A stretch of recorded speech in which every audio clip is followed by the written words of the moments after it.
Good morning, students of MSc 4th semester. Welcome all of you in the video lecture class today. Today I am going to discuss about the other factors related with the abiotic factors in the fish ecology.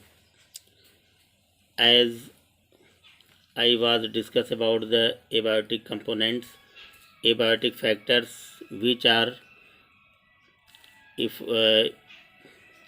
influenced in the fishery culture in various aspects by which fishery culture are affected. So in that headings there was the first factors density, and second heading was pressure. So today I am going to discuss about the other headings of the abiotic factors, the temperature, salt content in water, and so on. So at first I want to discuss about the temperature. आप जानते हैं कि temperature एक ऐसा factor है, abiotic factor है, जो fish culture के लिए कितना इम्पॉर्टेंट है। तो आखिर ये जितने भी एबायोटिक फैक्टर्स हैं, ये फिश कल्चर के लिए इनका क्या रोल है, ये किस तरह से इफ़ेक्ट डालते हैं फिश कल्चर पर, फिशरी कल्चर पर, फ़िश के ग्रोथ में, डेवलपमेंट में, फ़िश के सर्वाइवल में। तो इसी एस्पेक्ट से हमें इन तमाम जो फैक्टर्स हैं, बायोटिक फैक्टर्स, उनके बारे में डिस्कस करना है, एक्सप्लेनेशन देना है। तो टेम्परेचर का क्या रोल है, टेम्परेचर कैसे प्रभाव डालता है फिश कल्चर पे, यहाँ पे इस बात पर डिस्कस की जाएगी। तो टेम्परेचर के बारे में कुछ कि कंसेप्शन हम क्लियर करने जा रहे हैं। Variations in temperature has an important influence on all the organisms including fishes. आप जानते हैं कि टेम्परेचर में अगर वेरिएशन होता है, टेम्परेचर बढ़ता है, घटता है, तो इसका प्रभाव ऑर्गेनिज्म के लाइफ में होता है, ऑर्गेनिज्म के ऊपर डायरेक्ट इसका इफेक्ट होता, प्रभाव पड़ता है। उसी में अगर फ़िश की बात करते हैं, क्योंकि हम फिशरी कल्चर पढ़ रहे हैं, फिश इकोलॉजी के बारे में पढ़ रहे हैं, तो फ़िश के ऊपर भी टेम्परेचर के फ्लक्चुएशंस का, टेम्परेचर के वेरिएशंस का बहुत इम्पॉर्टेंट इन्फ्लुएंस होता है। Low temperature reduces metabolic activities. अगर टेम्परेचर कम है तो फिश की मेटाबॉलिक एक्टिविटी रिड्यूस कर जाती है, कम हो जाती है। Feeding, breeding, respiration and all other physiological activities are influenced by temperature. Temperature की वजह से फ़िश की फीडिंग और ब्रीडिंग, रिस्पायरेशन, इसके अलावा और भी बहुत से जो फिजियोलॉजिकल एक्टिविटीज़ हैं, वो जो प्रभावित होती हैं, वो अफेक्टेड होती हैं। The oxygen content of water is reduced with rise in temperature. अगर टेम्परेचर बढ़ जाता है तो फिश के अंदर ऑक्सीजन कंटेंट, तो वाटर में जो ऑक्सीजन कंटेंट है तो वो कि कम हो जाती हैं। अगर वाटर बॉडी में यानी पॉन्ड में, पूल में, जहाँ पे फिश कल्चर हो रहा है, अगर टेम्परेचर अधिक हो जाता है तो पानी के अंदर जो ऑक्सीजन की मात्रा है वो कम हो जाती है। Indian major carps are able to tolerate a wide range of temperature. अगर इंडियन मेजर कार्प एक एग्जांपल लेते हैं, तो इंडियन मेजर कार्प कि वो अगर काफ़ी टेम्परेचर को वो सह सकते हैं। टेम्परेचर का रेंज अगर बढ़ जाता है तो उसको कि सहने की क्षमता इंडियन मेजर कार्प में पाई जाती है। But many exotic species do not survive at the higher temperature. लेकिन जो एक्जोटिक फिशेज़ हैं, बहुत सी एक्जोटिक फिशेज़, वो हाई टेम्परेचर को नहीं झेल पाती, यानी हाई टेम्परेचर में वो सर्वाइव नहीं कर पाती। Fishes inhabiting cold water are unable to survive on the plains due to high water temperature of the summer months.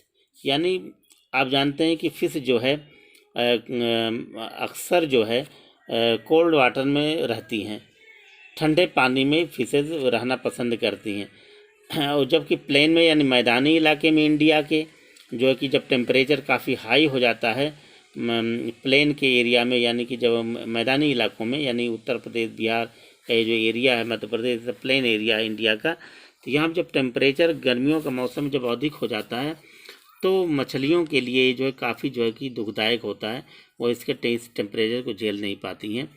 यानी कि अधिक टेम्परेचर होने पर जो है कि इनके सर्वाइवल में कहीं न कहीं प्रश्न लग जाता है।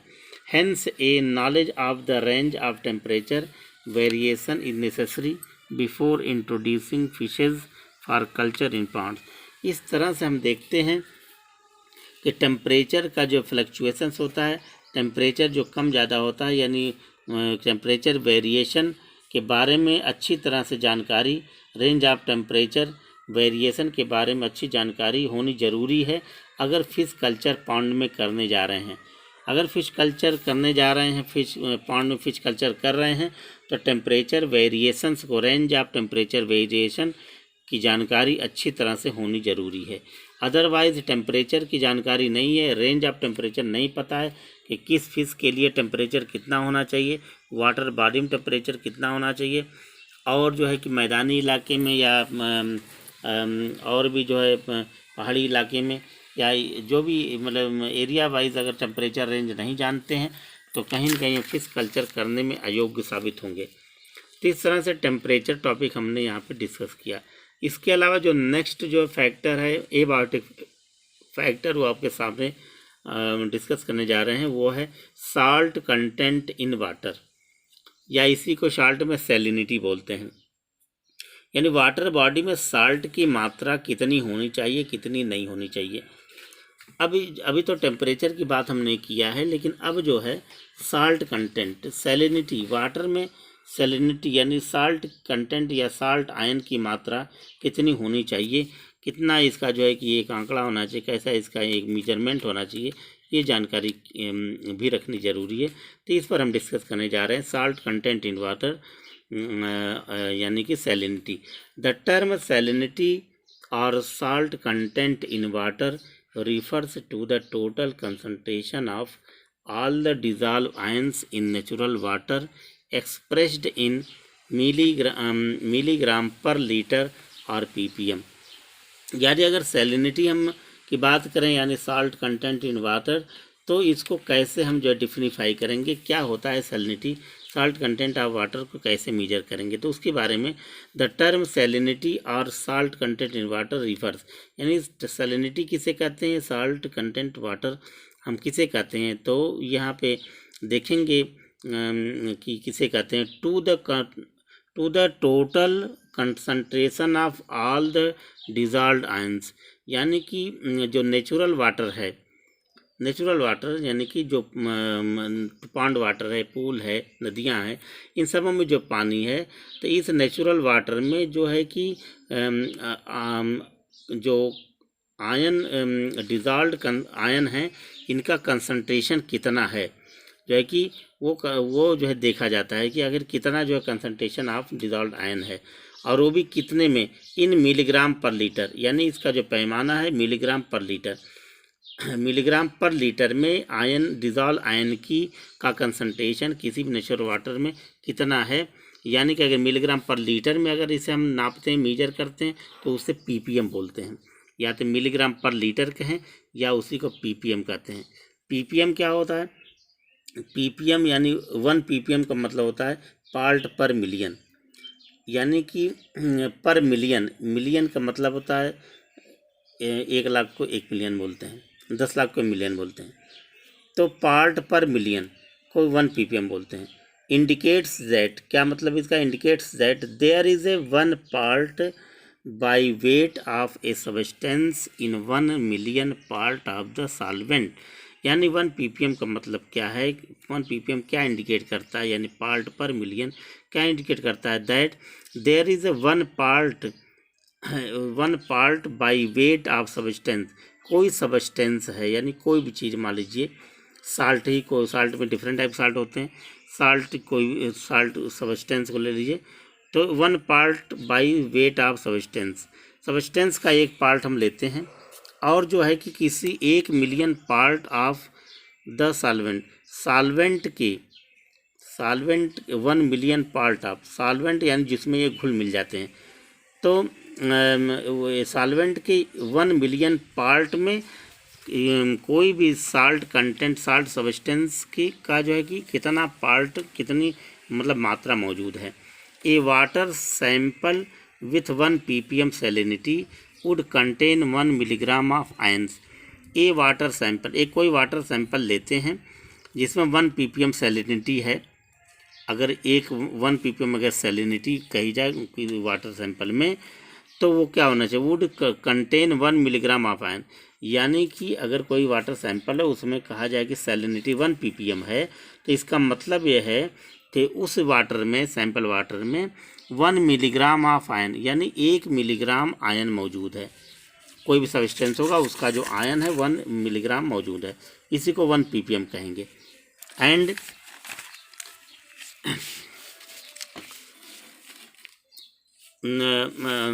9,99,999 ml ऑफ वाटर, यानी वो 10 लाख की बात है, यानी कि 9,99,999, यानी कि 10 लाख, क्योंकि 10 लाख मतलब 1 मिलियन होता है।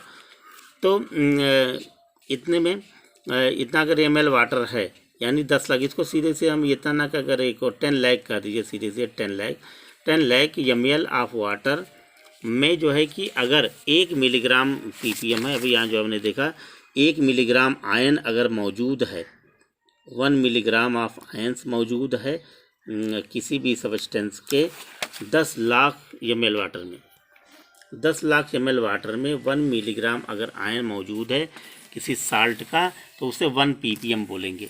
For all practical purposes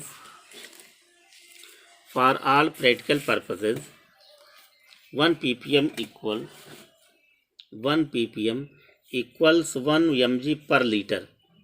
practical के हिसाब से, पर्पस के हिसाब से हम कह सकते हैं 1 ppm इक्वल 1 ppm के बराबर, 1 ppm बराबर 1 मिलीग्राम पर लीटर, यानी कि 1 लीटर में 1 मिलीग्राम अगर जो है साल्ट कंटेंट है तो उसे 1 ppm बोलेंगे, 1 ppm salinity. The osmotic pressure of water increases with increasing salinity. अगर सैलिनिटी किसी वाटर का इंक्रीज कर रहा है तो समझे उसका ऑस्मोटिक प्रेशर भी इंक्रीज करेगा। ऑस्मोटिक प्रेशर जो है कि सैलिनिटी के इंक्रीज करने से बढ़ जाता है। Fish species differ in their osmotic pressure requirements.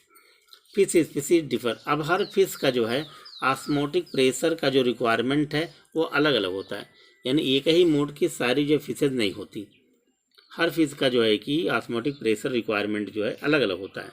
So the optimum salinity for fish culture differ to some extent with species. इसीलिए कह सकते हैं कि जो ऑप्टिमम सैलिनिटी है यानी मैक्सिमम सैलिनिटी यानी साल्ट कंटेंट इन वाटर जो है कि फिश कल्चर में अलग अलग होता है। ये नहीं कि एक ही तरह से हर फिश को हम जो है कि आंकड़ा लगा लें, हर फिश के लिए साल्ट कंटेंट इन वाटर यानी सैलिनिटी डिफरेंट होती है, अलग अलग होती है। कुछ यहाँ लिस्ट सामने मौजूद है, लिस्ट हम दे रहे हैं जो है, एक नज़र इस पर डालेंगे कि अगर किस किस फिश के लिए सैलिनिटी कितनी होनी चाहिए। Salinity information on some cultured species of pond fish is illustrated in following. अब जो है कि कुछ ए लिस्ट सामने है कि सैलिनिटी इन्फॉर्मेशन कितनी होनी चाहिए। अगर कल्चर्ड स्पीसीज में हम देखें फिश के तो ये सामने दिया हुआ है, स्पीसीज है इधर सैलिनिटी मिलीग्राम पर लीटर यानी कितनी होनी चाहिए। जैसे देखिए कतला जिसको हम लोकल नाम जिसका भाकुर है जो है कि, तो इसमें जो है इसकी जो सैलिनिटी है वो स्लाइटली ब्रेकिश वाटर में जितना साल्ट कंटेंट होता है यानी ब्रेकिश वाटर का जो स्वाद होता है तो वह उतना ही होना चाहिए, यानी कि ब्रेकिश वाटर में कतला सर्वाइव कर जाते हैं। और उतनी ही सैलिनिटी लगभग लेबियोरोहिता के लिए भी है, रोहू फिश के लिए भी सैलिनिटी ब्रेकिश वाटर, यानी ब्रेकिश वाटर की जो सैलिनिटी जितनी होती है तो लेबियो रोहिता उसमें सर्वाइव कर जाएगा, यानी उसमें हम कल्चर कर सकते हैं। उसी तरह से ग्रास कार्प के लिए 12,000 mg पर लीटर, कॉमन कार्प के लिए 9,000 mg पर लीटर सैलिनिटी, सिल्वर कार्प के लिए 8,000 mg पर लीटर, टिलेपिया मोज़ेम्बिया के लिए जो है 30,000 ppm, ग्रे मुलेट के लिए 1,14,500 सैलिनिटी होनी चाहिए, मिल्क फिश के लिए 32,000, चैनल कैट फिश के लिए 11,000। इस तरह से एक salt content in water for the cultured fishes का जो लिस्ट हमने सामने आपको दिखा, इसकी एक आइडिया लगा सकते हैं कि किस फिश के लिए कितने साल्ट कंटेंट वाटर में होनी चाहिए। Fishes are highly sensitive to sudden changes in salinity. अगर अचानक वाटर में सैलिनिटी साल्ट की मात्रा जो चेंज हो जाती है तो जो है फिश जो है कि ये जो है नागवार गुजरता है, यानी कि बहुत ही सेंसिटिव होती हैं अगर सडन चेंज सैलिनिटी होती है तो। Fishes living in water at one concentration of salinity should not suddenly be placed in water with a much higher और लोअर सैलिनिटी, यानी अगर फिश जिस वाटर में मौजूद हैं पॉन्ड में या जहाँ पर भी, तो वहाँ पे अचानक जो है इसकी सैलिनिटी को कम या ज़्यादा नहीं करना चाहिए। Small fishes and fry of most species are most susceptible then adult fishes to sudden change in salt content in water, यानी जो स्मॉल फिश हैं, छोटी छोटी मछलियां हैं, जो फ्राई हैं उनके जो है कि ये जो है कि बहुत ही ससेप्टेबल होती हैं, यानी बहुत ज़्यादा प्रभावित होती हैं एडल्ट की अपेक्षा।